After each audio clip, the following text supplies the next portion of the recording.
Compliance to minor discomforts might seem like you're just making the best out of a situation and are happy with what you have.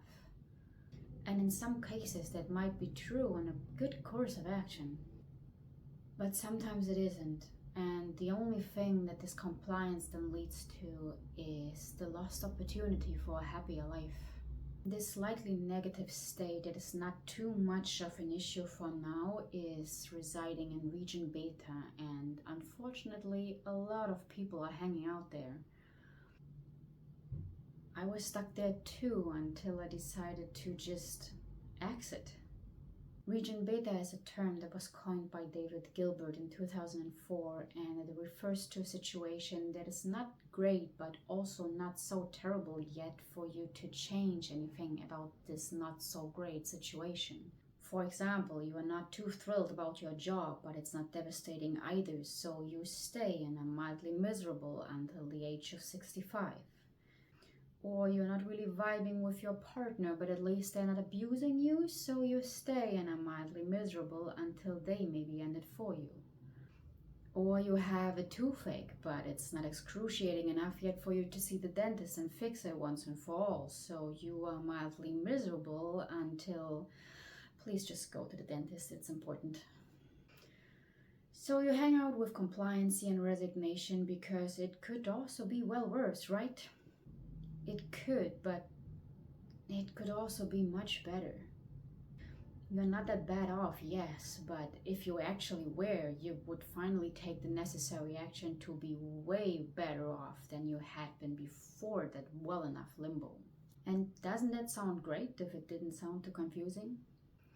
Famous industrial designer Raymond Loewy also said to never leave well enough alone.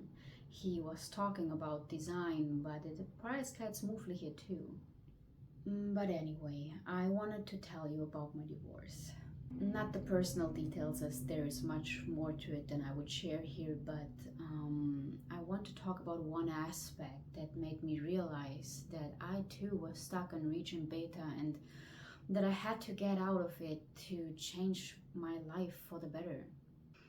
And that one aspect was my career.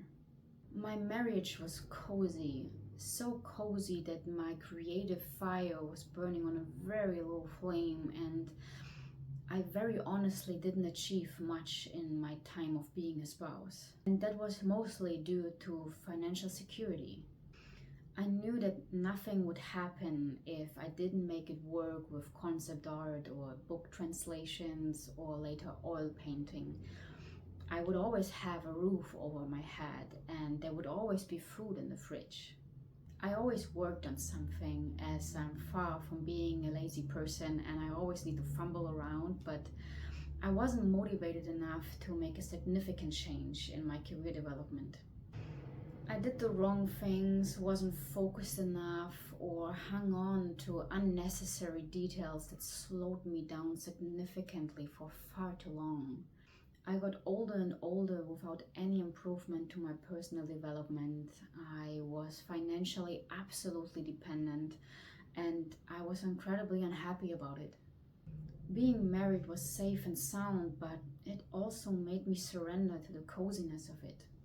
I started to immerse myself less and less in creative activities and spend my evenings watching Netflix with my spouse instead of drawing and writing and composing as I had done every night before my marriage.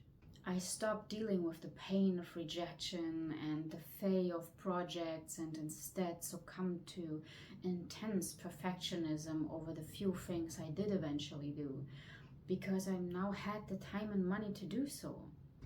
So I pulled the plug. It has been 2 years since my divorce and I now have a private tattoo studio and a steady client base. I also finally took care of my Etsy shop and I now even started this YouTube channel. I'm still not where I want to be in life and I'm unfortunately also still not self-sufficient, I have to admit that, but I did a lot already in that short time and I did so because I finally had no excuses anymore. My future is not safe anymore if I don't take care of the important actions that actually advance my career. I have no time to waste on perfectionism or self-doubt. I have to make every day count. I exited Region Beta to get my file back, and that I did, and I don't regret it. Now, don't get me wrong, I don't regret my marriage either, but apart from the more sensitive details, it did make me slow and inefficient, and it led to an almost complete stagnation of my pursuit of self-fulfillment. Finding myself in more unpredictable circumstances now is scary as hell, but it's invigorating just as much, and it empowered me to take immense action and do what is important to me.